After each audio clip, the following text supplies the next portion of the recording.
അപ്പോൾ യേശുവിൻ്റെ കുട്ടിക്കാലത്തെപ്പറ്റി നമുക്ക് അധികമൊന്നും അറിയത്തില്ല. യേശുവിൻ്റെ 12 തൊട്ട് 30 വരെ വയസ്സുകളിലെ കാര്യങ്ങളൊന്നും ബൈബിളിൽ മെൻഷൻ ചെയ്തിട്ടുമില്ല. 30 വയസ്സിന് ശേഷമാണ് യേശു ബൈബിളിൽ പ്രത്യക്ഷനാകുന്നത്. അപ്പോൾ ഇതിൻ്റെ ഇടയിലുള്ള ഗ്യാപ്പിൽ യേശു എവിടെയായിരുന്നു? അതിന് ചരിത്രപരമായിട്ട് പ്രത്യേകിച്ച് തെളിവുകളൊന്നും ഇല്ലെങ്കിലും ഇൻഫാൻസി ഗോസ്പൽ ഓഫ് തോമസ് എന്ന് പറയുന്ന പുസ്തകത്തിൽ യേശുവിൻ്റെ കുട്ടിക്കാലത്തെ പറ്റി പറയുന്നുണ്ട്. അതായത് യേശുവിൻ്റെ കുട്ടിക്കാലത്ത് നടന്ന ചില അത്ഭുത സംഭവങ്ങളും യേശുവിൻ്റെ കുട്ടിക്കാലത്തെ ദേഷ്യ സ്വഭാവവും എല്ലാം ഈ ഇൻഫാൻസി ഗോസ്പൽ ഓഫ് തോമസ് എന്ന പുസ്തകത്തിൽ എഴുതിയിട്ടുണ്ട്. അപ്പോൾ ഈ മറഞ്ഞിരിക്കുന്ന ബാല്യകാലത്തെ പറ്റി ആ ബുക്കിൽ എന്താണ് എഴുതിയിരിക്കുന്നത് നമുക്ക് നോക്കാം.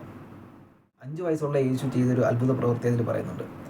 അതിങ്ങനെയാണ്: ഒരു ദിവസം കുട്ടിയായ യേശുവും യേശുവിൻ്റെ കൂട്ടുകാരും ഒരു നദിക്കരയിൽ കളിച്ചുകൊണ്ടിരിക്കുമായിരുന്നു. അപ്പം യേശു ആ നദിയിൽ നിന്ന് വെള്ളമെടുത്ത് ആ നദിയുടെ തീരത്ത് ചെറിയൊരു കുളം പോലെ ഉണ്ടാക്കി ചെളി കുഴച്ച് അതിൽ നിന്ന് 12 പക്ഷികളെ ഉണ്ടാക്കുന്നു. അപ്പോൾ യേശുവിൻ്റെ കൂട്ടുകാർ ഇത് കണ്ട് കളിയാക്കി ചിരിക്കുന്നു. പക്ഷേ ഇത് കണ്ടുകൊണ്ടിരുന്ന മറ്റൊരു യഹൂദൻ യേശുവിൻ്റെ അപ്പനായ യോസെഫിനോട് ചെന്ന് പറയുന്നു, നിൻ്റെ മകനിതാ ശബത്ത് ദിവസത്തിലെ നിയമം ലംഘിച്ചിരിക്കുന്നു എന്ന്. അപ്പോൾ അതവരുടെ ശബത്ത് ദിവസമായിരുന്നു, അവർക്ക് അതൊന്നും ചെയ്യാൻ പാടില്ലായിരുന്നു. ഇത് കേട്ട യോസെഫ് യേശുവിൻ്റെ അടുത്തേക്ക് പോകുന്നു. യേശുവിൻ്റെ അടുത്ത് നിന്ന് ദേഷ്യപ്പെടുന്നു, നീ എന്തിനാണ് ഇത് ചെയ്തത്, എന്തിനാണ് നീ നിയമം ലംഘിച്ചതെന്നൊക്കെ. അപ്പോൾ കുട്ടിയെ യേശു എന്ത് ചെയ്തെന്നാൽ പെട്ടെന്ന് തൻ്റെ കൈ അടിച്ചിട്ട് പക്ഷികളോട് പറയുന്നു, പറന്നു പോകുക എന്ന്. അപ്പോൾ ഇത് കേട്ട പക്ഷികൾക്ക് ജീവൻ വെക്കുന്നു. അതായത് മണ്ണ് ഒഴിച്ച് യേശു ഉണ്ടാക്കിയ പക്ഷികൾക്ക് ജീവൻ വെച്ചിട്ട് അത് ശബ്ദം ഉണ്ടാക്കി പറന്നു പോകുന്നു. ഇത് കണ്ടു നിന്നവരെല്ലാം അത്ഭുതപ്പെടുന്നു. അപ്പോൾ ആ കൂടുതൽ ആനാസ് എന്ന് പറയുന്ന ഒരാളുടെ മകനുണ്ടായിരുന്നു. അപ്പോൾ ഈ മകൻ ഓടി വന്നിട്ട് യേശു ചെടികളിലുണ്ടാക്കിയ ചെറിയ കുളങ്ങളെല്ലാം കമ്പുകൊണ്ട് തട്ടിക്കളയുന്നു. അപ്പോൾ പെട്ടെന്ന് കുട്ടിയായ യേശുവിന് ദേഷ്യം വരുന്നു. വിഡ്ഢിയായവനെ, നീ എന്തിനു ചെയ്തു? ആ നദി നിന്നോട് എന്ത് തെറ്റാണ് ചെയ്തത്? നീ ഉണങ്ങിയ വൃക്ഷം പോലെ ആട്ടെ, നിനക്ക് വേരും കായും ഇലകളും ഇല്ലാതെ പോട്ടെ എന്ന് പറഞ്ഞവനെ ശവിക്കുന്നു.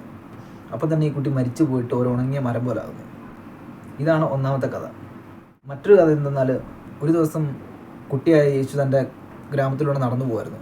അപ്പം എതിരെ ഓടി വന്നൊരു കുട്ടി യേശുവിനെ തട്ടിയിടുന്നു. ഉടനെ യേശു കോപം കൊണ്ട് ജ്വലിക്കുന്നു അവൻ്റെ മനസ്സിൽ. യേശു ഇവനെ ശപിക്കുകയാണ്, നീ വന്ന വഴി തിരികെ പോകില്ല. ഇത് കേട്ടതും ഈ കുട്ടി മരിച്ചു വീഴുകയാണ്.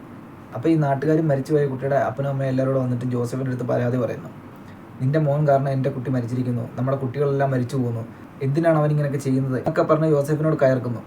അപ്പം ജോസഫ് നേരെ യേശുവിനോട് എന്ന് പറയുന്നു, നീ എന്തിനാണ് ഇങ്ങനെയൊക്കെ ചെയ്യുന്നത്? ആൾക്കാർ നമ്മളെ പീഡിപ്പിക്കാൻ തുടങ്ങി, നമ്മളോട് ദേഷ്യപ്പെടാൻ തുടങ്ങി, നീ ഇങ്ങനെ ചെയ്യരുതെന്നൊക്കെ പറഞ്ഞു. അപ്പം യേശു തിരിച്ചു പറയുകയാണ്, നീ എന്താ ചെയ്യുന്നത് നിനക്കറിയത്തില്ല എന്ന് യോസെഫിനോട് പറയുന്നു. ഈ വന്ന് കുറ്റം പറഞ്ഞവർക്കെല്ലാം അതിൻ്റെ ശിക്ഷ കിട്ടിക്കോളൂ എന്ന് പറയുന്നു. ഉടൻ തന്നെ ഇവരെല്ലാം കണ്ണുവട്ടന്മാരായി പോകുന്നു.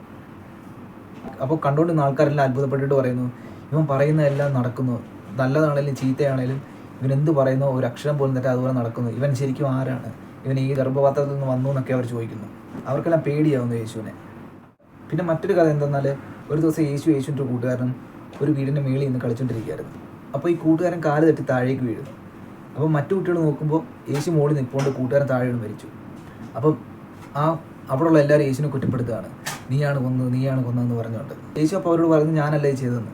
യേശു എന്ത് ചെയ്യുമെന്ന് പറഞ്ഞാൽ ആ മോളിൽ നിന്ന് താഴോട്ട് ചാടുന്ന യേശു. താഴെ വന്നിരുന്ന യേശു ആ കുട്ടിയുടെ അടുത്ത് വന്ന് നിന്നിട്ട് യേശു അവരോട് പറഞ്ഞു, നീ എഴുന്നേക്ക, നിന്നെ തള്ളിയിട്ട് ഞാനാവുന്നുവോ എന്ന് ചോദിക്കുന്നു. അപ്പോൾ തന്നെ ഈ മരിച്ചു കൂട്ടി ചാടി എഴുന്നേറ്റിട്ട് പറയുന്നു, അല്ല, നീ അല്ല എന്നെ തള്ളിയിട്ട്, നീ എന്നെ രക്ഷിച്ചവനാകുന്നു എന്ന് പറയുന്നു. അപ്പോൾ ഇത് കണ്ടുകൊണ്ടിരുന്ന ആൾക്കാർ വീണ്ടും അത്ഭുതപ്പെടുന്നു. മറ്റൊരു സ്റ്റോറി എന്നാൽ, ഒരു ദിവസം ഒരു യുവാവ് ആ ഗ്രാമത്തിൽ മരം വെട്ടിക്കൊണ്ടിരിക്കുകയായിരുന്നു. അപ്പം മരം വെട്ടുന്നതിൻ്റെ ഇടയ്ക്ക് ഇവൻ്റെ കോടാലി വന്ന് ഇവൻ്റെ കാലെ കൊള്ളുന്നു. ഇവൻ്റെ കാല് രണ്ടായിട്ട് മുറിഞ്ഞു പോകുന്നു. ഈ കാല് മുറിഞ്ഞു പോയവൻ രക്തം വാർന്ന് മരിക്കുന്നു. മരിച്ചപ്പം ഇത് ആൾക്കാരെല്ലാം അറിയുന്നു, ആൾക്കാർ ഓടിക്കൂടുന്നു. ആൾക്കാർ നോക്കും, ഇവൻ രക്തം വാർന്ന് മരിച്ചു പോയി കഴിഞ്ഞു. അപ്പോൾ ഇനി ഒന്നും ചെയ്യാൻ പറ്റത്തില്ല. അപ്പോൾ കുട്ടിയായിരിക്കും യേശു അങ്ങോട്ടേക്ക് കൂടി വരുന്നു. യേശു നോക്കുമ്പോൾ ഒരാൾക്കൂട്ടം. യേശു ആൾക്കൂട്ടത്തിൽ തള്ളി മാറ്റി മുന്നിലേക്ക് വന്നപ്പം ഒരു യുവാവ് മരിച്ചു കിടക്കുന്നു. അപ്പം യേശു എന്ത് ചെയ്യുക എന്നാൽ ഇവൻ്റെ കാലേ വന്ന് തൊട്ടിട്ട്, നീ എഴുന്നേറ്റ് വന്നിട്ട് ജോലി തീർക്കുക, പിന്നെ നിനക്ക് ജീവൻ തന്നതിനെ മറക്കുകയും ചെയ്യരുതെന്ന് പറയുന്നു.